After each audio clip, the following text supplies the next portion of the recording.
Salut, comment ça va les passionnés? J'espère que vous allez bien, moi en tout cas ça va super. Aujourd'hui on se retrouve pour parler d'Android 13 aka Android Tiramisu. Cette année Google a encore de nouveau fait un nom de code pour sa dernière mise à jour qui est Android 13. Dans le passé on a eu le droit à Oreo, KitKat ou encore d'autres noms de sucreries. Et bien cette année on a le droit à Android Tiramisu. Aujourd'hui on va donc voir les dernières nouveautés que a implanté Google dans sa dernière mise à jour. Pour commencer, on va d'abord avoir une partie personnelle. Dans cette partie, on va retrouver la possibilité de changer les icônes d'app pour qu'ils matchent avec l'arrière-plan. C'est-à-dire que si vous avez par exemple un fond d'écran qui est orange, eh bien vous allez avoir la possibilité de matcher vos icônes d'app avec la couleur de votre fond d'écran. Vous allez avoir un grand choix de couleurs. C'était déjà possible avant, mais ça marchait simplement avec les applications de Google. Maintenant, ça marche sur toutes les applications, sur Android 13, et donc c'est beaucoup plus joli, je trouve. Ça rend vraiment bien. On peut bien matcher les couleurs de son fond d'écran et la teinte de son fond d'écran avec les icônes d'app. Je trouve ça très esthétique. On a des nouveaux contrôles de médias, avec notamment un nouveau lecteur de médias que vous allez retrouver dans le centre de notification par exemple. Et la barre du temps fait comme des vagues, on dirait un petit peu une barre qui danse. Vous pourrez donc aussi remarquer que derrière le lecteur de médias s'affiche la photo de l'album ou de la vidéo que vous regardez. On a maintenant la possibilité de changer la langue de chaque application. Donc par exemple, si vous voulez que Google Maps soit en espagnol, vous pouvez le faire, et d'un autre côté, mettre l'application Twitter en anglais. Et donc ça, je trouve que c'est plutôt pas mal comme fonctionnalité parce que si vous êtes bilingue ou trilingue, vous allez avoir la possibilité tout simplement de switcher entre les applications et entre différentes langues. Passons maintenant à la partie confidentialité. Dans cette partie, on retrouve la possibilité de sélectionner des photos. On a enfin la possibilité sur Android de dire à telle app quelle photo ou vidéo l'on veut communiquer à cette app. Par exemple sur Instagram, si vous ne voulez pas que Instagram ait toute votre galerie de photos et de vidéos, et bien vous pouvez sélectionner telle ou telle photo et telle ou telle vidéo. Donc ça c'est très pratique. On l'avait déjà sur iOS. C'est très bien que ça vienne sur Android. Maintenant, lorsque vous téléchargez des applications, elles vont vous afficher un message vous demandant la permission de vous envoyer des notifications.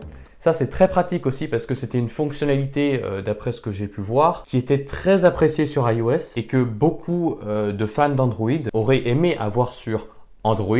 C'est enfin le cas. L'historique de presse-papier sera maintenant supprimé au bout d'un certain temps. Lorsque vous allez copier maintenant du texte, vous allez avoir apparaître un petit badge en bas de l'écran où il va apparaître ce que vous avez dans le presse-papier, que ce soit un texte, une URL ou une image.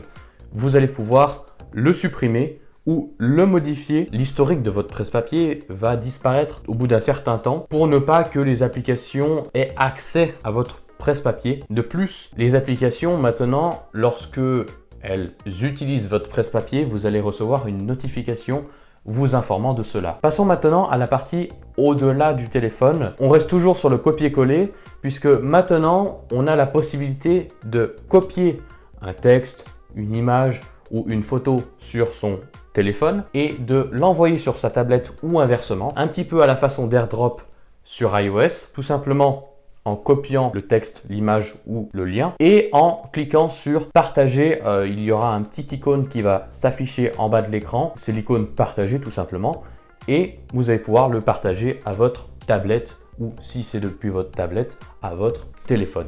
Donc ça, c'est très pratique. C'est une fonctionnalité qui était, je pense, manquante parce que c'est vraiment une fonctionnalité que je pense beaucoup de personnes se servent. Moi, le premier sur iOS. Donc, je pense que beaucoup de personnes vont être contents de l'avoir sur Android. Maintenant, l'audio spatial arrive sur les écouteurs qui sont compatibles avec un smartphone compatible à Android 13. L'audio spatial, je le rappelle, c'est une technologie qui traque les mouvements de votre tête et en fonction des mouvements de votre tête, le son va changer de position. Et ça, je trouve ça super pratique sur iOS. À voir ce que ça donne sur Android. On a vraiment l'impression d'être au concert ou au cinéma. Et ça, c'est génial comme fonctionnalité. Malheureusement, je ne pourrais pas le tester. Une fois qu'on a essayé, on ne peut plus écouter de musique sans.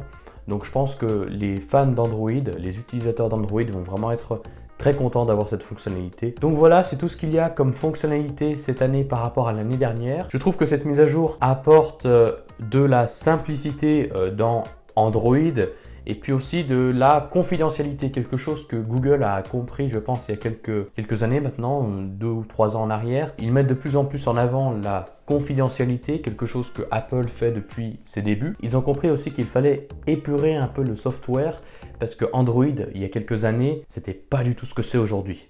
C'était des icônes pas de la même taille, pas de la même forme. C'était vraiment pas du tout épuré. Aujourd'hui, on a un Android qui est simple, clair et qui se rapproche un petit peu d'iOS. C'est ce qui, moi, me manquait sur Android.